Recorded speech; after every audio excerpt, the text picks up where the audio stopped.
Hello, and welcome to the 67th episode of Neo Human Podcast. I'm Mungab Bahari at Agologist on Twitter and Instagram, and you can follow the show on liveinlimbo.com, iTunes, and YouTube. And today with me, I have the pleasure of having Benjamin Weingarten. Welcome to Neo Human Podcast, Ben. Thanks so much for having me, Aga. Really appreciate it. It's my pleasure and honor. Let's start with your background, the work you've done, the lives you've lived, just so our audience have a better picture of who you are and what are you mainly focused on now these days, and we'll take it from there. All right, I'll try to do this in as short a form as possible. I grew up in the New York area. I went to Columbia University. I studied economics and political science and went to work in finance for several years, but could not kick the passion for engaging in intellectual battle in the war of ideas, primarily from a conservative perspective, sort of a free market or relatively free enterprise economics and strong but prudently used national defense. So I left to work at The Blaze for several years, a media startup, and then left to go out on my own, started a media consulting and production company called Change Up Media that helps other people in the space create compelling content in text, audio, and video.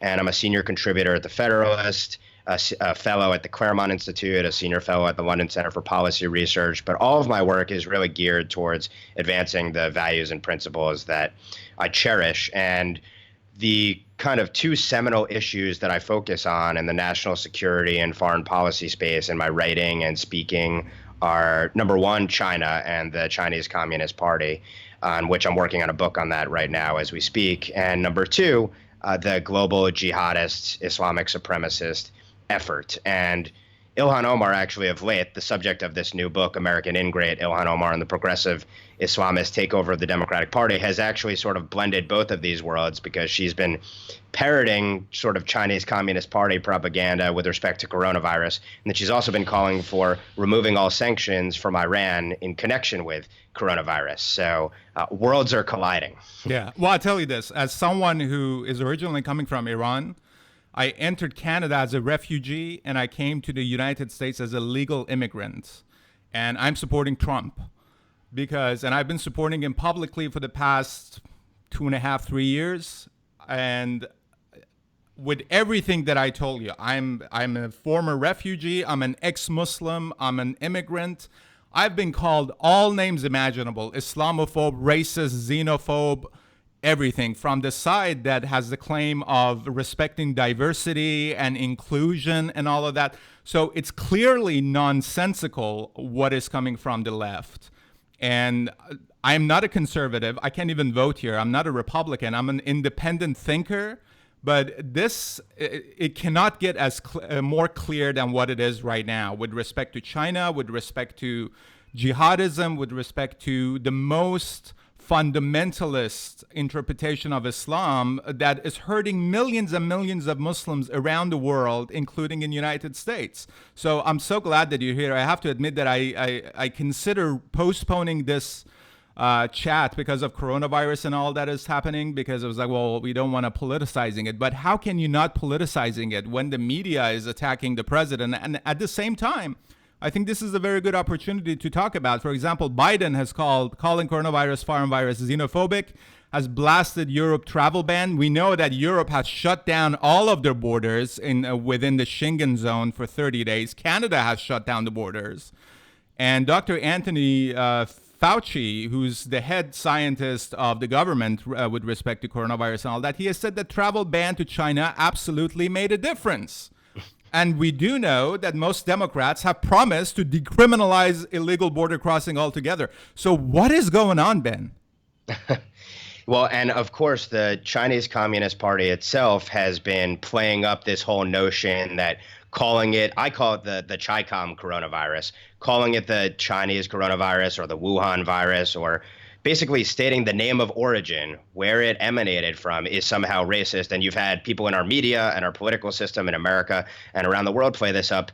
The bottom line is, when it comes to the life and limb of citizens, political correctness kills. We have to be honest and truthful about what we're dealing with. And as you said, what this is proving right now is that, first of all, the purpose of nations is to protect their citizens. The first job of politicians is to protect the life and limb of their people. What we're seeing right now are, one, the downsides of globalization in many respects, and obviously there are any number of upsides, economic, cultural, and otherwise, but freely open borders at all times under all circumstances clearly can have fatal, devastating consequences. And thank God President Trump put on that Chinese travel ban weeks ago, even though he was attacked for it. But we are serving the Chinese Communist Party's own propaganda effort by trying to claim that it's racist to call the virus by its name. It's very clear that in a crisis such as this, we have to look at things calmly, soberly, and rationally. But my focus is this. We can have a debate about what the proper response is in every country around the world, but we should not lose sight of the fact that this began in China. The Chinese Communist Party tried to cover it up, allowed doctors to die, essentially silenced whistleblowers as this spread.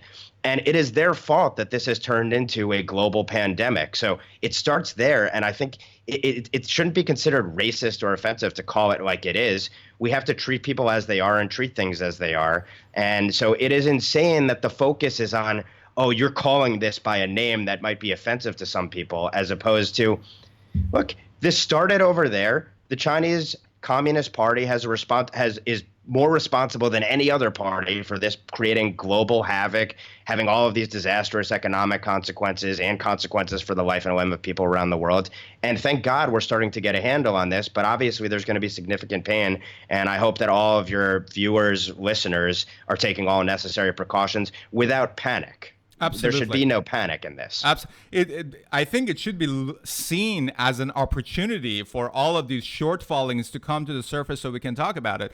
Robert Spalding, who I had on the show, he explained to me how the Chinese system works, and it reminded me completely to the Iranian system, that how they work, that there's a government that has like a outer looking presence of the regime and the system. And then there is a singular party who runs everything within the country. And this is the same thing with China. And it's kind of unbelievable that when millions of Chinese people have to come up with emoji-oriented language and change different kind of, just so they can talk freely about the spread of this. And we're here in the United States, like we shouldn't call it Chinese virus because, it's racist. Yeah, it's a great point. The Chinese Communist Party is sort of an anti-religious state religion. And in Iran, you obviously have a theocratic, communist malocracy. But what you see is that in both cases, information is not allowed to travel freely. People are repressed. The regime doesn't want to be honest with its citizens because honesty and truthfulness is a threat to the power of those who are allowing these catastrophes to take place. And by contrast, those places that are relatively more free, if we were to look at Taiwan or even a Hong Kong, the way that they've dealt with this has been vastly superior and saved lives relative to what we've seen in Iran and China, with China having the most cases, and I believe Iran having either second or third. I think third to Italy right now. And of course, the numbers out of Iran we can't necessarily trust, just like we can't trust the numbers out of China. It is a threat, I would say, to the malocracy, and that might be the only silver lining for Iranian people that truly yearn for freedom there. Yeah, it's also interesting. I was talking about it 2 days ago as well, that a lot of these Shia shrines are now being shut down because of stopping the spread of this virus. So a lot of people who were believers within the system, they're like, we supposed to be going to these shrines to be healed. And now they're shut down, including this extends all the way to Saudi Arabia. They shut down Kaaba, Mecca, and all of those sites. So a lot of interesting things can come out of it. But let's talk about your book called American Ingrate, Ilhan Omar and the Progressive Islamist Takeover of the Democratic Party. My initial intention was to talk way less about Ilhan Omar and way more about progressive Islamist takeover of the Democratic Party, because this alliance happened also before the revolution in Iran. I don't know if you know about that. The Shah of Iran called it the union of red and black, that leftists and Islamists came together against Shah and the American interest, and then leftists all got owned by the Islamists, because it was really interesting. They distributed guns among the revolutionaries. The moment that the revolution won, the first thing they asked for was calling back all the weapons. So a lot of naturally. lessons, a Yeah. lot of lessons to be learned from there. So would you expand a little on this wonderful title, especially the second part of it, the progressive Islamist takeover of the Democratic Party, and also the relationship between Ilhan Omar and China, as the way that you mention it? Yeah, I appreciate that. The sort of genesis of my thinking in this book was that actually, when I was in college at Columbia University, I saw students, SJP, Students for Justice in Palestine, and all of the progressive groups on campus, and the Muslim Student Association, which I knew emanated from the Muslim Brotherhood. It was sort of their youth wing in the West. I saw all of these groups co-sponsoring all sorts of events, and not just around foreign policy issues, not just basically anti-Israel issues, but a whole host of issues. And this is what year? And this is, we're talking 2006, Okay. 2007. So it led me down a path of researching the start of this kind of unholy alliance, because on their face, and I'm sure your listeners and viewers know this, on their face, these would seem to be antithetical movements. The left has sort of a live and let live mentality, and Islamists have a strictly orthodox view, but they both do believe in total control. In the one case, under theocratic rule, and in the other case, under the rule of mankind, I guess into the best case scenario, under enlightened bureaucrats making decisions for our global benefit. But I started to look at the historical roots of the alliance between these two groups and where it intersects. And Ilhan Omar calls herself an intersectional feminist. Where they have always intersected, I found, was really on a shared hatred of Jews. And that's where her radical rhetoric about Israel and the Jews comes into play. But I argue that that is actually just the manifestation of really an anti-Judeo-Christian Western civilization worldview. So when you hear Ilhan Omar's rhetoric against Jews, it's really against everyone who believes in liberty at the end of the day. And I make this case in the book. But going back to the Jew hatred as the glue that holds this intersectional alliance together, from the very start of socialism, anti-Semitism was an intrinsic part of it. And it was many Jews or people who would have called themselves Jews but were anti-Jewish who actually fomented a lot of that Jew hatred. And we're talking here in the 1800s.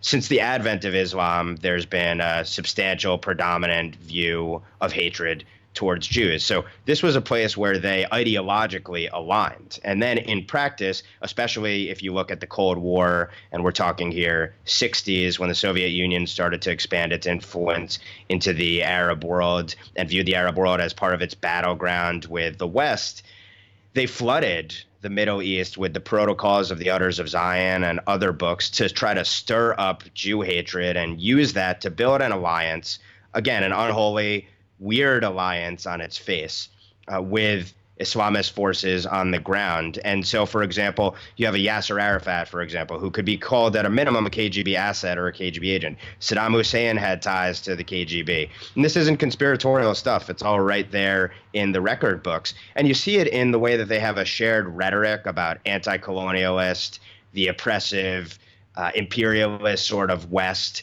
when it's actually they who have an expansionist ideology and wish to dominate wherever they go. And it's really manifested, for example, in an Edward Said figure, for example, who wrote Orientalism. His worldview sort of blended this leftist milieu and this Islamist milieu. And you even see in many of the parties that existed, and many of whom had military wings, jihadist wings, really, in the Middle East, that there was this blending of Marxism and Mohammedism. And actually, in Ilhan Omar's native Somalia, that was perfectly represented because the Siad Barre regime under which her family lived tried to blend Marx and Islam in Barre's own words. So there are a lot of sort of threads that collide when it comes to Ilhan Omar, and I argue that she represents the modern manifestation, the personification of this unholy alliance between leftists and Islamists. You see this quite clearly in the Corbynization of the UK, for example, but you're also clearly seeing it in the US as well, where you have a Democratic Party which allies with it's Ilhan Omar's, Rashida Tlaib's, Linda Sarsour's, and various others. And there are any number of reasons why, and we can go into them. But that was sort of the genesis of the title, Progressive Islamist Takeover of the Democratic Party. Probably the group representing this best of all, the Council on American Islamic Relations, an unindicted co-conspirator in the largest terrorism financing case in U.S. history, which is the co-sponsor of almost every progressive candidate's events. Their movement supports them, and Ilhan Omar is probably most closely tied to them of any other group. But the Democratic Party itself has swallowed this sort of movement writ large, and we as Americans and the rest of the world pay a price for it. So my understanding, and this is interesting because today is a primary here in Florida, and the choices are just laughable.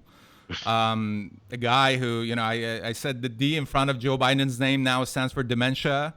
And I actually paid attention to the debate they had one-on-one. And what Bernie does, I'm not saying that he's not honest or whatever, but he's at best is introducing an idea for an experimentation. That's what he's doing. And the side who was supporting him, it seems like they have empowered, and the party itself, that now they're dealing with the backlash of that, they have empowered the most disgusting part of the left politics for the sake of just mobilization, take back the House and win the presidency. But they don't understand the precedents that are being set. These openings for these people, they use it anti-Semites, very openly anti-West and anti-liberty in general, and shaming people who might not know better because, a lot of what they call conspiracy is just the result of lack of information and knowledge. Shaming them to vote for them, and people are going along with them. Yeah, it's absolutely right. And what I would say is that even though it looks like Biden or whoever the Democrats ultimately want as their establishment candidate, to the extent his health continues to decline or there are any problems with him, he could be replaced down the road potentially. But let's assume the generic Democrat establishment candidate wins and Bernie loses. Nevertheless, whoever that generic candidate is, and today it's Biden, has been pushed further left on any number of issues than ever before. And so to that end, even though Bernie Sanders' revolution may lose in terms of this particular battle, they are ultimately winning the war, I argue, to take over the Democratic Party. And in the book, I go through all the ways in which this has manifested itself. One fact that I think really illustrates this well is that the Congressional Progressive Caucus, which is all progressive Democrats in the House and the Senate. How many people are in that? Yeah, so when it started in the early 90s, there were 6, and Bernie Sanders was one of them. Soon after, Nancy Pelosi joined, and she left a little bit later in her career. Today, there are just under 100 members of the Congressional Progressive Caucus. So of the Democratic majority in the House of Representatives, more than 40% are members of the Congressional Progressive Caucus. Wow. So that 6 to almost 100 today tells you all you need to know about how strong that movement is, how much it's grown in a generation. And that's really the handiwork of Bernie Sanders. Even though he's likely going to fail in this election, his ideas are clearly triumphing over their party. Would this takeover lead to the implosion of the party, would you think? Because there are obviously, like AOC herself said that in any other country, I wouldn't be in the same party with Joe Biden. And there is merit in it. Just go and start a Labor Party if you want to do that. Yeah, I agree. I think there's a civil war going on in their party right now because if you look at who Democratic voters consist of broadly, the majority are not the Bernie Sanders, AOC, Omar wing. A significant plurality, let's say, is, but the majority of Democratic voters are older, more moderate, probably closer to John F. Kennedy sort of Democrats or Bill Clinton Democrats. So they have a real problem in that all of the energy and momentum is with their younger, radical, progressive base. But the majority of their voters still probably hews more towards the Bill Clinton, JFK kind of wing of the party. But as those voters get older and the younger generations ascend and their population grows, I think you're ultimately going to see the progressive full takeover of the party. Now, whether that splits it in two, I think is an open question at this point. I think it would be a good thing for the country if it split in two. Mm-hmm. It'd be a real boon to the country. But I don't know that the progressives would be pleased with that. And I think you're clearly seeing the fact that the Democratic establishment itself is doing everything it can to retain power over this coalition. Joe Biden, you saw how many times during that debate did he say, well, listen, I agree with you, Bernie. He probably said it 10 times during the debate. So the establishment really needs to keep the progressives together with the more traditional Democrats because otherwise they're really in big trouble politically. Yeah, it was kind of a circus because Joe Biden would go out of his way to promise a lot of different things to attractive progressives. And then at the end of it, Bernie was like, all good, but that's not enough. Like, what are we going to do? Who's going to pay for all of this? Because this is a country, $23 trillion now in debt.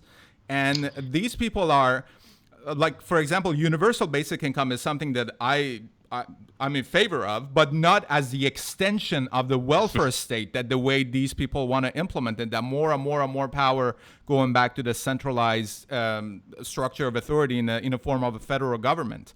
So this dynamic is really interesting. But at the same time, it makes me wonder, how can you fool people, shaming them into voting for whoever is going to be that's going to beat Trump? We don't care that the guy on television, national TV, basically now we are seeing the footage saying that he ordered the Ukrainian to fire a prosecutor or they're not going to get $1 billion. How did that happen to this voter base? Yeah, the argument that I make in the book, and part of what I argue in the book, is that Ilhan Omar herself could have gotten her beliefs as equally in Mogadishu as in Minneapolis. And that point alone is something that should just stun American people, should stun everyone that could happen here. But you really can't tell where the sort of progressive values and principles start and the Islamism sort of begins in her worldview. And we can extrapolate that a little bit. But what I would suggest is that look at our schools, look at our pop culture, look at most of our political establishment. All of these institutions are dominated by progressive beliefs. I mean, woke capital. How many corporations today kind of parrot the same things that AOC and Ilhan Omar and the rest of the squad do about any number of issues? The environment, gender relations.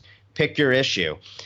If the top ranks of executives in all of our corporations, if all of the movie directors, if all the people who write television shows, if much of our political class, if all the people who go to the best universities in the country, if all the people who are lawyers and lobbyists and the rest, all are inculcated in this sort of, again, something like akin to a state religion from the start. And today, you can see children's books today. I saw a book for 1 to 2 year olds titled A is for Activist. And every single letter is basically another word in the social justice lexicon. If you're starting to propagandize and try to indoctrinate people from the time they're little children, and people spend most of their youth where they're developing their skills and interests and abilities in schools, and there isn't a strong family structure there to kind of put people on the right track, you end up with a voter base where something like Bernie Sanders can really be appealing to a large percentage of the country. My hope is, and the struggle with this is that we're going to have to deal with a lot of pain to get there. But the reality of trying to get a job, trying to build a family, trying to make something of your life flies in the face of those leftist principles. They just don't work together. And so I think that's why you see as people get older, they tend to get less liberal. But unfortunately, it takes a lot of pain sometimes to get to that point. And we have a substantial amount of pain right now, for sure, in America. Yeah. Well, what did Churchill said, that if you're in your 20s and not liberal, you have no heart, in your 40s and not conservative, you have no brain. But I think it's fine as a rule of thumb. But what you're saying is very important, that Ilhan Omar is one person who's been elected by thousands of people who are aligned with what she's representing. I believe another Muslim refugee woman is running against her now from Iraq, who's not wearing the hijab and is coming from a very secular, I would say, interpretation of, because if you're born into an Islamic culture, there's not much you can do about it, but there are tens of thousands of culturally Muslim who are born into those families who don't want to wear hijab, who don't want to have anything to do with Islam. They're ex-Muslims, but they have to go in hiding, even here in US and in Canada, because they'll get excluded and alienated by the community and the family. So this demographic, and it goes back to who are you letting inside your country? That is a very, very big deal. And it seems like, as you said, it's a steep hill to climb to get to the other side of it. Yeah, and her district in particular, she was first elected to the state as a state representative in Minnesota back in 2016 and 2017. And her district then consisted of a very large, tens of thousands strong Somali refugee population, and then essentially 2 college campuses. So it was sort of the perfect progressive dystopia in some ways that her district represented. And actually, the congressional district she represents today ranks as the worst for minority Americans on any number of characteristics. So for all of the leftism there, the leftism has been a disaster for the people who live there. But one of the fascinating things I found when I went to her district and met with some of the folks in her community is, first of all, you have many Orthodox Muslims there who really have a distaste for Ilhan Omar because she, first of all, is completely with the left on the LGBT agenda and other social and cultural issues that really offend their sensibilities and violate Islamic law.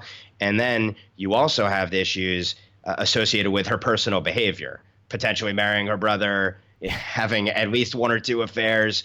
All of that sort of behavior is a real embarrassment to their community. And ironically, one of the most fascinating things is that those in her community who have spoken out about her personal misbehavior, which would be criminal misbehavior because there's all sorts of fraud and perjury associated with her potentially marrying her brother, and the list goes on. The people who are coming out and speaking as whistleblowers are those who are Muslim American Somalis. So she calls everyone who dares to look into these issues Islamophobic. What I would suggest is it's Islamophobic not to treat her like we would treat any other American official. But the ironic thing is that it is people in her own community who are most incensed by her and are speaking out against her. Now, that doesn't mean she's not going to carry a substantial percentage of the Somali refugee population in Minnesota in this election. But to your point, she's facing more competition than she's ever faced before. She has several primary opponents on the Democratic side. And then, as you noted, Dahlia Al-Akidi, yes, as well as several others on the Republican side as well. So it'll be fascinating to see. I don't hold out much hope that she will lose that seat. But part of the reason that I wrote this book was to make sure that Americans understand just what the stakes are if you have a representative who truly is anti-American. And as I describe her agenda, she believes in socialism at home and sort of surrender and appeasement abroad. And Ilhan Omar, by her own admission, has said she wants there to be tens or dozens of Ilhan Omars. And that is something we have to prevent if we want to keep the nation together. You can't have any portion of your representatives have a view that we should take down capitalism, that we should have universal everything, and that an agenda in a world where there are many people who wish to do us harm and wish to dominate us is to try to hug them and appease them. That doesn't mean that we have world police, but it certainly doesn't mean that you appease people when they tell you they want to kill you. You take them at their word. I mean, you need to have an understanding of what this country stands for. What are the values of this country? Because first of all, Islamophobia is one of the most nonsensical terms I've ever heard in my life. That irrational fear of Islam. There are very good reasons to be fearful of Islam. If it was Muslimophobia, that's a different story that you can't really blame individuals. The other thing is, Islam, politically speaking, is at odds with the U.S. Constitution right off the bat. And this is perhaps the most controversial thing I've ever talked about. I got a lot of backlash for it too. That if somebody is a practicing Muslim running for a U.S. seat to be a representative, you have to ask that when Islam is saying that the punishment for apostasy, leaving the religion, is death. Death. Yep. How is that go along with the First Amendment of the United States, separation of church and state and freedom of association? How it's just such a paradox. Yeah, it's the belief system as it's understood by millions of Muslims around the world certainly is in complete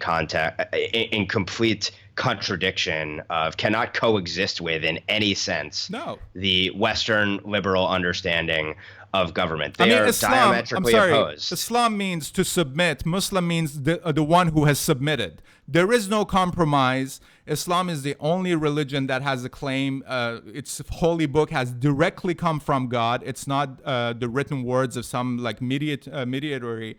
And it's a final religion. So it has spread with war and political domination since the beginning, and it has everything at odds with what has built this country, America, which is the U.S. Constitution. But for some reason, you can't even talk about that.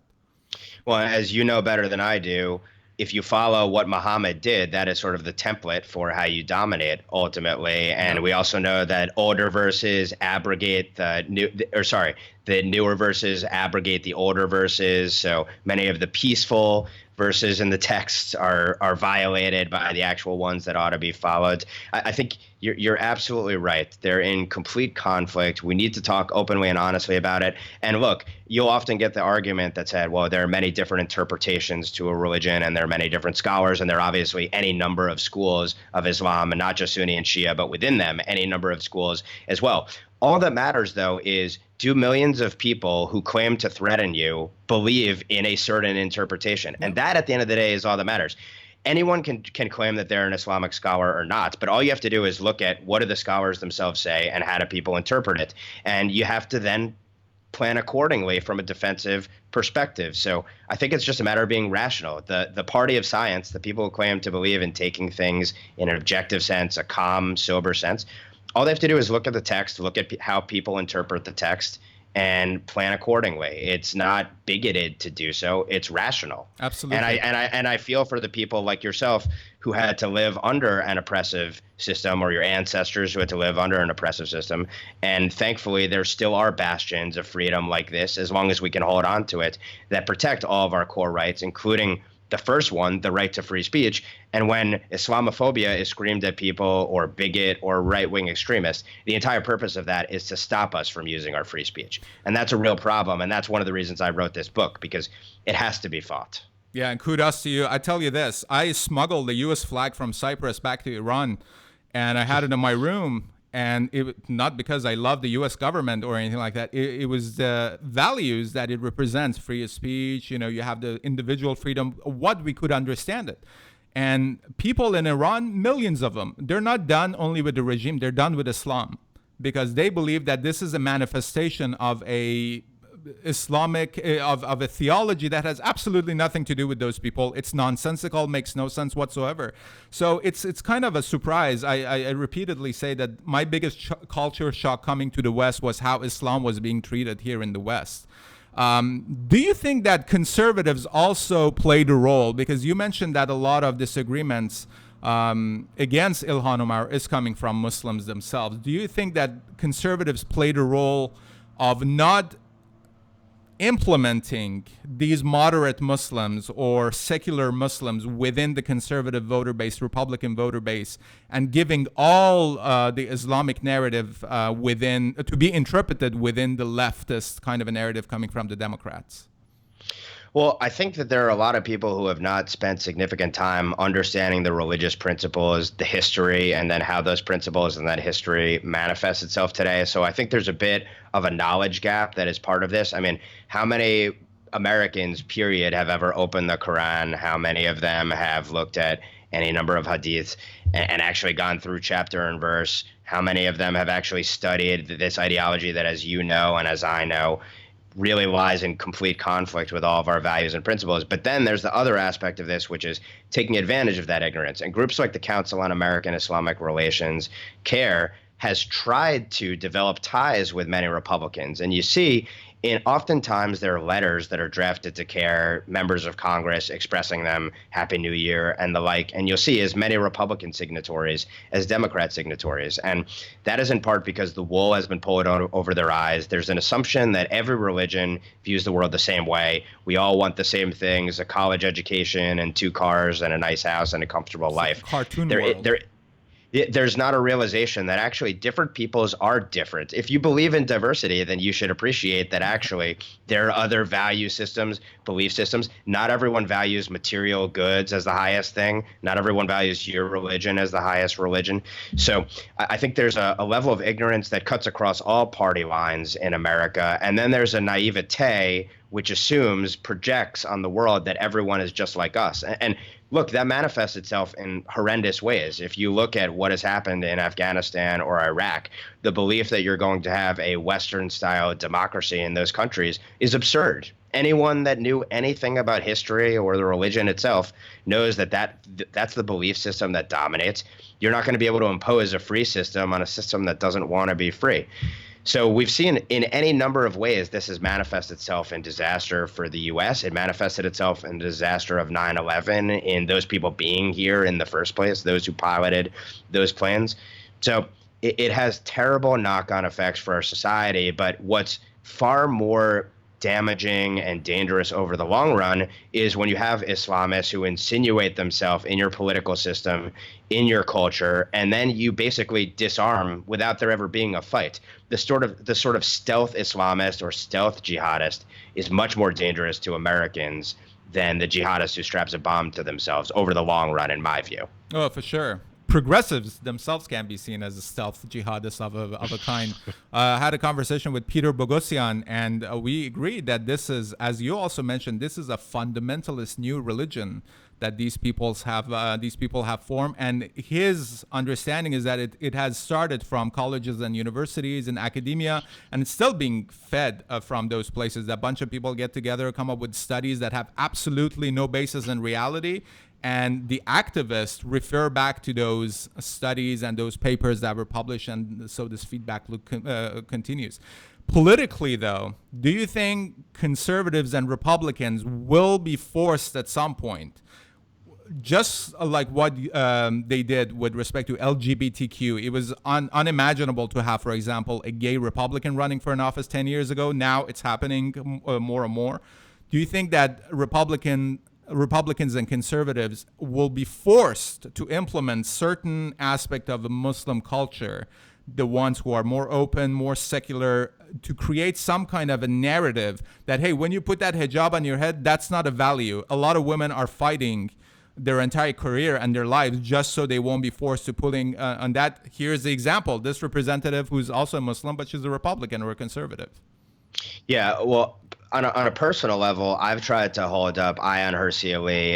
Ayaan Hirsi Ali What is a a legend. figure. I love her. Yeah. Yes. And she is like the perfect foil to Ilhan Omar, also a Somali figure who leaves a religion. Yeah, Ilhan Omar kind of scoffs at the question about female genital mutilation when it dominates in Somalia.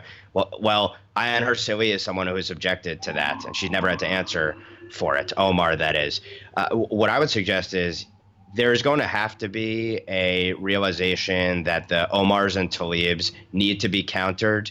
We see it at the highest level in terms of the administration's response to Iran, where there's been sort of a counter propaganda effort. And I don't mean propaganda in a pejorative sense. I mean counter information, a confrontation in the information sphere, holding up figures that are actually dissenting against a theocratic totalitarian ideology. So I think it's perfectly in line with American values and principles to hold up those who dissent from an authoritarian, a totalitarian belief system. And then I think from a political perspective, and I argue this in the book, that Democrats are all in on trying to cater to Muslims in this country. There should be a counter to that, which is those who dissent from Orthodox Islam should also be held up by the Republican Party. But you have to be careful because, of course, as we noted, stealth Islamists will try to play on any sort of wedge or crack that they can get in. And so there needs to be education before there's sort of the political consequence that needs to happen. And again, Dalia Al-Aqidi, I think, should be looked on very favorably. And as should anyone who dares to be an apostate from that religion should be held up by Americans, because that is literally to put your life in danger. And that's the kind of a sacrifice that all Americans should feel so strongly about their belief system. But unfortunately, a lot of times those who come to this country who were persecuted, I think, have an even greater love of liberty than us, because we take it for advantage because we were born here and we've never lived with how the rest of the world, most of the world, lives. That's very true. Ben's book is called American Ingrate, Ilhan Omar and the Progressive Islamist Takeover of the Democratic Party. What is the role of the Communist Party of China in a direct way with respect to the Democratic Party? Because China is one of the least favorite topics that Democrats seem to want to talk about in general. Yeah, Joe Biden trying to sound like the strong person on China in that debate was amazing, given how much his son profited from American relations with China. And Joe Biden saying something like, "Come on, man," when he was questioned about China. He started his campaign like, "China eating our lunch. Come on, man." No, okay. So I view it as sort of a couple fold when it comes to China. One is that there was also this naivete of, well, we'll just have free trade with China and China will get rich and rich countries don't fight with each other and they'll want to liberalize just like us. Well, that doesn't work when you're dealing with the Communist Party, number one, and it's been proven out. Number two, then, leaving aside that naivete of the sort of democratic peace theory and economic liberalization leading to political liberalization, is the greedy aspect of this, which is China has a massive market for U.S. goods and services. And so we need to maintain this relationship at all costs because it's a great trade for America. It leads to falling costs of products for us. We have access to this massive marketplace, and ultimately it'll work out because we have this big trade relationship. And in the long run, who cares? Because we'll all be dead anyway. But the Chinese, of course, have a much longer term perspective than America does. America hasn't been around that long in the scheme of things. They're willing to deal with a lot more patience and suffering if need be to ultimately achieve their objectives. And the Chinese Communist Party lays out its objectives quite clearly, and one of those objectives is to be the hegemonic world power, which to my mind means they want to be able to operate with complete impunity in any number of spaces without ever having to fire a shot in the best circumstance. And I think the most revolutionary thing the Trump administration has done, at least on the foreign policy and national security side, is to try to reorient this relationship to say, actually, we're going to deal with China from the perspective of America's national interest. And that may require doing things that are not necessarily in line with perfect free market capitalism and free trade. But how can you have free trade with someone who steals from you, lies, and cheats? And if their economy is their biggest strength, supposedly, then you have to hit them where it hurts the most. So in terms of the Democrats, I'd say it's a Democrat and Republican problem that there's been this cowardice, really, and appeasement towards China for decades. And people are finally waking up, I think, to the fact that actually China is a hostile power to us. They're the biggest threat to our liberty. If they dominate in 5G telecommunications technology, that means they'll dominate information flow throughout the world, which is trillions of dollars. It's all of our interactions. That poses just an existential threat to our way of life. And so shamefully, during this coronavirus episode, you have seen many Democrats talk about, again, it's racist to call it the Chinese coronavirus or the Wuhan virus. That, first of all, that should not be your first concern or priority in the case of a pandemic. And second of all, this is exactly the propaganda coming out of Chinese government spokesmen themselves. And China is going even further than that. They're trying to say, actually, we don't know that it originated in China. And their representatives from their Ministry of Foreign Affairs have actually said that maybe the U.S. Army brought this to Wuhan. So anyone who is focusing on parroting any one of these narratives that the Chinese Communist Party is putting out is engaging in a shameful act. We've had this hysteria over foreign interference for 3 years now. Well, this is direct foreign interference, and we have Americans, and that's both politicians and people in the media, participating in a hostile information operation against us right now. And so the tie into Ilhan Omar, and she doesn't talk about China all that much, but the tie into Ilhan Omar is she also parroted this narrative of it is racist, to call the coronavirus the Chinese coronavirus. And then she's trying to use, just like she's parroting the Iranian regime's propaganda, she's trying to say that the U.S. is stopping humanitarian aid from getting to Iran as a result of our sanctions. Thus, we need to drop all sanctions, which is nonsense because there's explicitly a carve out for humanitarian aid, food, medicine, medical products, the like. So it's a total sham. But you see what Javad Zarif is putting out is exactly the same as what Ilhan Omar, foreign minister, is putting out, is exactly the same as what Ilhan Omar is putting out, is exactly the same as what NIAC, the National Iranian American Council, is putting out, which is sort of Iran's lobby in the United States. Again, just a shameful episode, and really reflects the fact that Omar herself really tends to put our adversaries first and Americans last. And in doing it with the Iranian malacracy, you basically have an unregistered foreign agent. That's how she's acting when she's calling for the suspension of all sanctions that purely exist because that Iranian regime threatens the life and limb of Americans.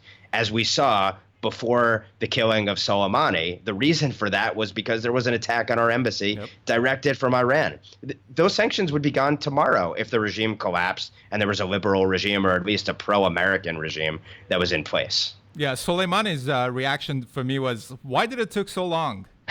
Because we all knew what a piece of shit that guy was. Excuse my French, but he killed thousands of Iranians. But whatever. I just want to mention this as an extension to what you mentioned, that the Chinese tech. This is from 11th of January 2019.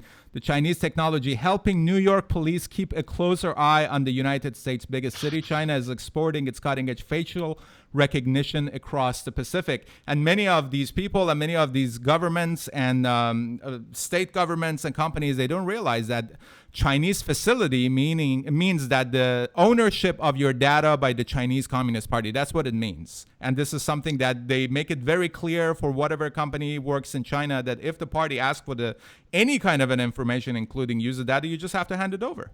There's no other way around it. It's absolutely right. If you're doing business with any company that's associated with China, even if it claims to be a private sector company, even if it's publicly traded, it doesn't matter. Ultimately, if the Chinese Communist Party says hand it over, they have to hand it over. Otherwise, they wouldn't be able to operate there. And the Chinese Communist Party itself, of course, embeds its own cells within almost all of the native Chinese companies, as well as foreign companies rather, that have businesses there. So yeah, when you're doing business with a Chinese entity or a China-linked entity or a subsidiary, you're doing business with the Chinese Communist Party, or you have to assume you're doing business with the Chinese Communist Party. And people like Robert Spalding, Steve Bannon, which I totally agree with them, that any kind of step that is being taken, it should be towards decoupling with the Chinese Communist Party, not to, hope for the best and do it. It's very well developed and documented how they're reacting and how they're behaving. It's just impossible to work with them. And that, if there was any sort of silver lining for the free world about coronavirus, and this is why one of the reasons why I'm harping so much on the fact that the Chinese Communist Party is really responsible more than any other party for the spread of this virus that is probably going to cost us, at least in the short run, trillions of dollars worth of wealth and kill tens, if not hundreds of thousands of people and the like, is because we need to decouple from every strategically significant sector from China, period, full stop. The administration, including Peter Navarro, for example, have done work to show how drastically our supply chain is impacted by China, or rather how much China dominates our supply chain. And that's everything from industrial materials to the components that go into all of our military hardware to, of course, our medicine. We've seen how much medicine is produced in China. It's the vast majority of all the essential medicines that we use on a daily basis. Many people are produced in China.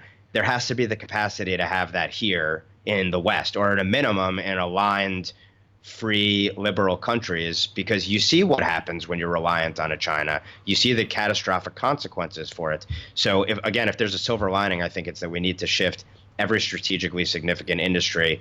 We have to at least have the capability to do here what China does over there. It just seems that China needs to be made into a central issue of this election 2020, because there are two radically different kind of approaches to China, and they both can determine the rest of the history of this country. And I don't think people are nearly enough educated about what is happening with respect to China. Yeah, I totally agree. Yeah.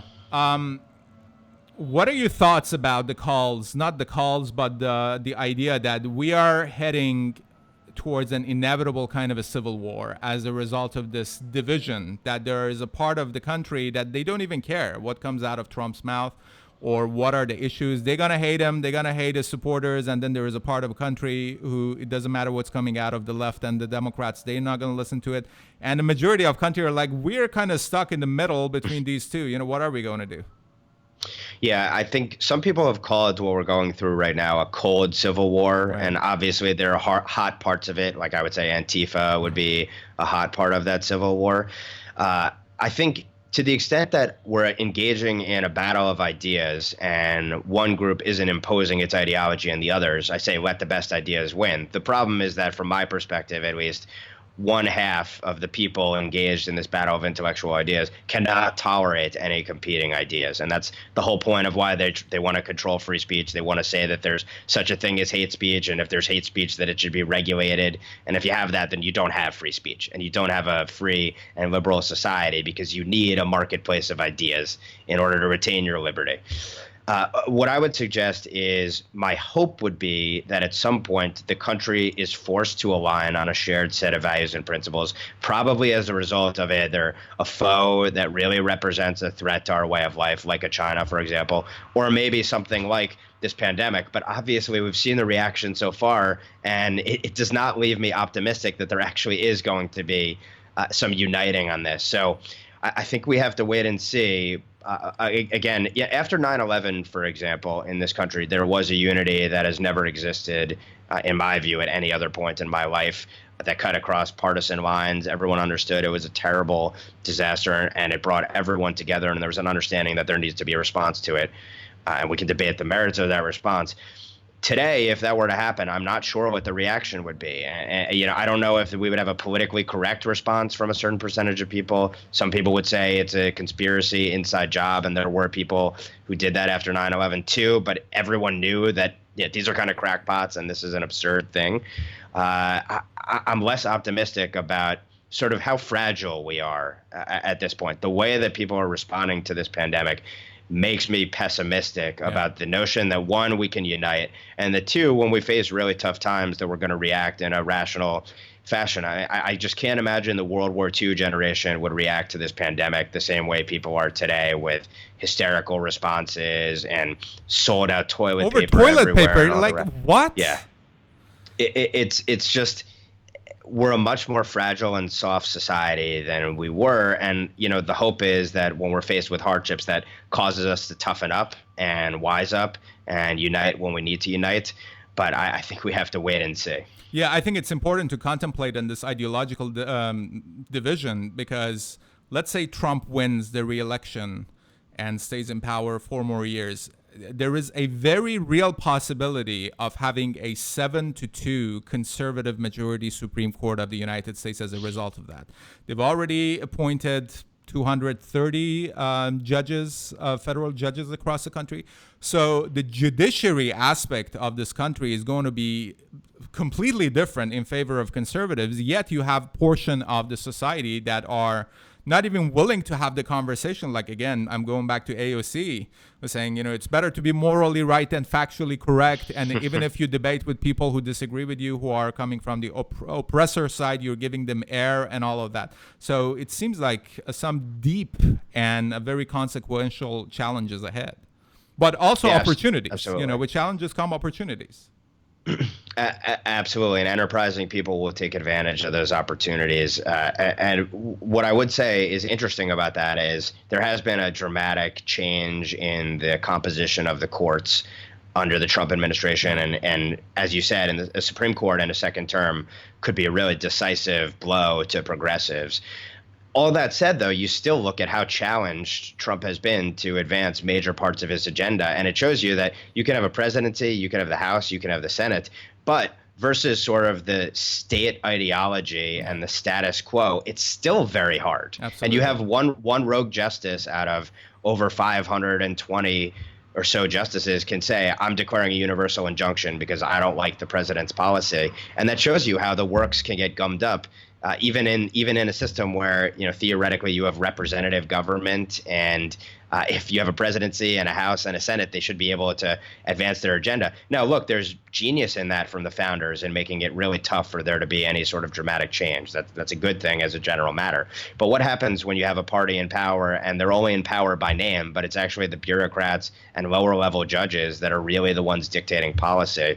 That's another real challenge that we're going to have to grapple with. It also shows that the system with all these gridlocks, even if they're implemented for good reasons, now with China on the other end of the equation, when they're centrally driven, we'll see what's going to happen. I know your time is limited. Your book is called American Ingrate, Ilhan Omar and the Progressive Islamist Takeover of the Democratic Party. What is next for you, and where can our audience follow your work? Yeah, I would say follow me on Twitter, primarily at BH Weingarten, and you can see everything on my website as well at benweingarten.com. Most of my work is really focusing on China, the Chinese Communist Party. I'm working on a book that's tentatively titled Unseen Revolution, where I will talk about how we ended up in a position where the smartest guys in the room got China wrong over a 40 to 50 year period, what China actually seeks as its end goal, where we compete with them, where we stand against them in economics, in technology, and in defense, and then what the Trump administration has done to sort of reorient the ship of state against China, and then lastly, what a grand strategy would look like to compete with them, because I think that's going to be the challenge we're dealing with for the next few generations. Although perhaps coronavirus will deal a serious blow to them. I hope to have you back to talk about that book too. Before asking you the last question, I think this is very important to ask. What are some of the steps you would recommend to our audience to take in order to get away from this progressive Islamist infested Democratic Party at this point? Well, I think the first thing is you have to just read what they say. Look at their core texts, look at what their scholars say, and then look how this has manifested itself everywhere it's been tried. I think people sort of roll their eyes at the notion of everyone getting thrown into a gulag or lined up and shot after their revolution succeeds. But if you look, that the Scandinavian countries that Bernie Sanders looks towards and loves to hold up themselves are very free market in most respects. And they're also smaller than us. And they completely want to distance themselves from the idea that they believe in what Bernie Sanders believes in. Sweden said Bernie is way too far left. way too far left. The reality is you don't have anyone from America flocking to go to any one of these countries, but people will literally get on rafts and face life and death in shark-infested waters to try to get to these shores. And that's still the case. And so we should really cherish the system that we have and not be supporting people who want to have the radical overthrow of it. Like people like Ilhan Omar make very clear in their rhetoric. The stealth people who try to hide it under flowery language are very dangerous. But thank God, actually, there are some unvarnished radicals who really speak their mind and tell us what they believe. And take people seriously when they say that they want to overthrow your system and threaten your way of life. That would be the starting point. Absolutely agree. And so do millions of people. Let me ask you the last question I ask all my guests, that if you come across an intelligent alien from a different civilization, what would you say is the worst thing humanity has done? And what would you say is our greatest achievement? I would say collectivist ideology is the worst thing humanity has done, because that's led to the deaths of hundreds of millions of people throughout history, and it enslaves man, and there's nothing worse than being enslaved. The best thing is and this won't be one word, but the Judeo-Christian Western civilization is the greatest creation in the history of mankind, because it cuts against all of world history. And even if you're not a Jew or a Christian or a believer in any sense, you have more liberty here and the ability to pursue what you were put on earth to pursue in this Judeo-Christian Western civilization milieu, and we should savor every moment on earth that we have in it, because it is the great exception in the history of mankind.